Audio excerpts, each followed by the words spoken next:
ඉතින් පින්වතුනි මේ මොකද්ද මේ සසර කියන්නේ?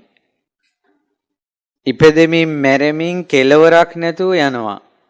ඒ යන්නේ අවිද්‍යාවෙන් වැහිලා තණ්හාවෙන් බැඳිලා. අවිද්‍යාවෙන් වැහුණා කියන්නේ ඇත්ත දන්නේ. ඇත්ත යථාර්ථය දන්නේ නැති නිසා බැඳෙනවා මේ ලෝකෙට. ඒතකොට බැඳෙන නිසා ඒකෙන් කර්ම සකස් වෙනවා සසර හැදෙනවා. එතකොට ඒකට කියනවා අවිද්‍යාවෙන් වැහිලා තණ්හාවෙන් බැඳිලා මේ සංසාරේ කෙලවරක් නැතුව දුවනවා කියලා. අනුමතග්ගෝ යම් භික්කවේ සංසාරෝ පුබ්බා කෝටි නපඤ්ඤායති. මේ සංසාරේ ආරම්භක කෙලවරක් නැහැ. අම්මා නොවුන කෙනෙක් නැහැ. තාත්තා නොවුන කෙනෙක් නැහැ. මෙතන ඉන්නවා නම් දූල පුතාලා ඔයාලට ඔය අම්මම ඔය තාත්තම 100,000 වාරයක් තමන්ගේ අම්මා තාත්තා වෙලා ලැබිලා තියෙනවා. ඔය දරුවෝම තමන්ගේම දරුවෝ වෙලා 100,000 වාරයක් ලැබිලා තියෙනවා. දුවෙක් නොවිච්ච පුතෙක් නොවිච්ච කෙනෙක් නැහැ. බිරිඳක් නොවිච්ච ස්වාමියෙක් නොවිච්ච කෙනෙක් නැහැ. එච්චරම සංසාරේ දීර්ඝයි.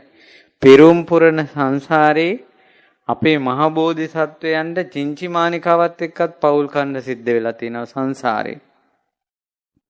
දේවදත්ත තාත්තා වෙලා ඉඳලා තියෙනවා. දේවදත්ත පුතා වෙලා ඉපදිලා තියෙනවා. දේවදත්ත සහෝදරයා වෙලා ඉපදිලා තියෙනවා. මාමා වෙලා ඉපදිලා තියෙනවා. ගෝලයා වෙලා ඉපදිලා තියෙනවා. ගුරුවරයා වෙලා ඉපදිලා තියෙනවා. එහිම සංසාරේ කියන්නේ. අපි දැන් අද කාලේ අපිට කෙනෙක් පෙන්වන්න බැරුව තමන් ප්‍රතික්ෂේප කළොත් ඒ ගෙනාම සංසාරේ අපේ දරුවා වෙලා ඉපදිලා තියෙනවා. සමහරට දරුවා වෙලා ඉපදෙනවා. එහිම සංසාරේ කියන්නේ. එතකොට මේ සංසාරේ ගමන් කරද්දී දුර්ලභව ලැබෙන උපතක් තමයි මනුස්ස උප්පත්තිය කියන්නේ. ලේසියෙන් මිනිසෙක් වෙන්නේ නැහැ. ඇයි ලේසියෙන් මිනිසෙක් වෙන්නේ නැත්තේ? මෙන්න මේක නිසා. ඔයාලා හිතන්න ඔයාලා ගෙදර මාළු ටැංකියක් තියෙනවා කියලා. ඔය මාළු ටැංකියේ ඉන්න මාළුවා පින් කරනවා කුසල් කරනවා කියලා එකක් තියෙනවද? පින් කිරීමක් නැහැ කුසල් කිරීමක් නැහැ. නත්ති පුඤ්ඤ කිරියා නත්ති කුසල කිරියා. ඒතකොට මේ මාළුවාට උනට ආශාව තෘෂ්ණාව කියලා එකක් තියෙනවද නැද්ද? තියෙනවා. ඒ මාළුවා වතුරට ආසයි. දිය සෙවිල් වලට ආසයි. ඌ කැමති ඒවට. ඊට පස්සේ මාළුවාගේ චේතනා ගොඩනගෙන්නේ අර වතුර ටැංකිය ඇතුලේ.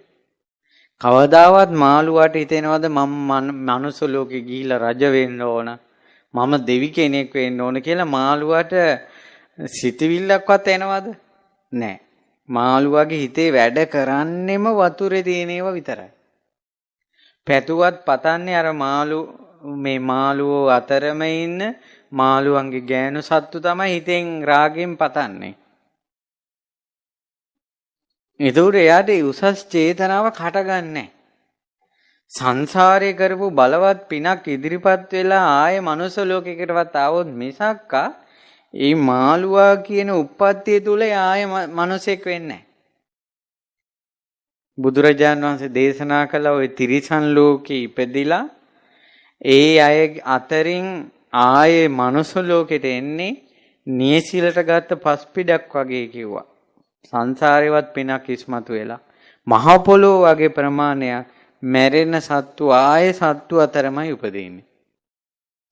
දැන් බලන්නකො මේ වැහි කාලේට මතුවෙන මෙරුවෝ මරණය උරුම කරගෙන නෙවෙයිද පොළොවෙන් උඩට එන්නේ.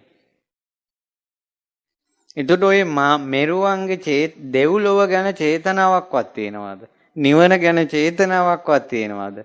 සුගතිය ගැන චේතනාවක්වත් තියෙනවද? නැහැ.